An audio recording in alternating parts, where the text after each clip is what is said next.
జిల్లా నల్లజల్లలో అర్ధరాత్రి ఉద్రిక్త వాతావరణం నెలకొంది. హోంమంత్రి తానేటి వనితపై దాడికి సంబంధించిన బ్రేక్ న్యూస్ మనం చూస్తున్నాం. అయితే అప్రమత్తమైన హోంమంత్రి సెక్యూరిటీ సిబ్బంది ఆమెను కాపాడారు. ఈ దాడిలో పలువురు వైసీపీ నేతలకు గాయాలు కూడా అయ్యాయి.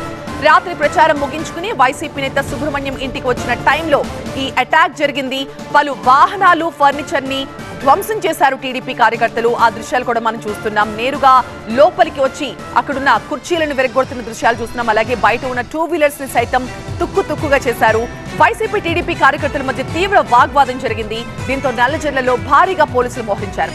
అయితే సీసీ కెమెరాలో రికార్డైన దృశ్యాల ఆధారంగా ప్రస్తుతం నిందితుల్ని అదుపులోకి తీసుకునే ప్రయత్నాల్లో పోలీసులు ఉన్నారు. హోంమంత్రి తానేటి వనితను సురక్షితంగా గదిలోనే ఉంచారు సెక్యూరిటీ సిబ్బంది. దీంతో ఆమె ఈ దాడి నుంచి తప్పించుకున్నారు. టీడీపీ నేతలకు ఓటమి భయం పట్టుకుంది అంటున్నారు తానేటి వనిత. తమ ప్రచారం చూసి ఓర్వలేకపోతున్నారని, మహిళను కూడా చూడకుండా ఇంతటి దాడికి ప్రయత్నించారంటూ తీవ్ర ఆగ్రహాన్ని వ్యక్తం చేశారు తానేటి వనిత. హోంమంత్రిపై టీడీపీ అభ్యర్థి దాడి చేయడం అంటే ప్రజాస్వామ్యంలో ఉన్నామా లేమా అనిపిస్తోంది అన్నారు తానేటి వనిత.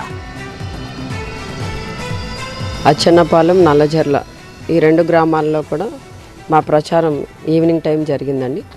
10 గంటలకల్లా ప్రచారం ముగించుకొని ఇక్కడ సుబ్రహ్మణ్యం గారు, మా లీడర్, ఎక్స్ జడ్పీటీసీ అయినా ఇక్కడ వచ్చి మేమందరం కూడా ఇక్కడ స్టే చేసాము. మా కార్యకర్తలు, నాయకులు అందరూ డిన్నర్ చేస్తున్నారు.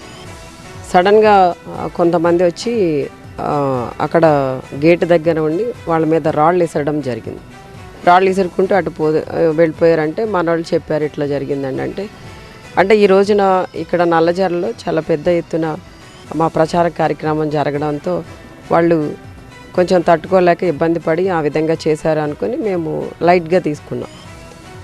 అది జరిగిన ఒక 10-15 నిమిషాలకి కొంతమంది దాదాపు ఒక 50 మంది 30 మంది అట్లా ఉంటారు. అందరూ ఒకేసారి దాడి చేశారు.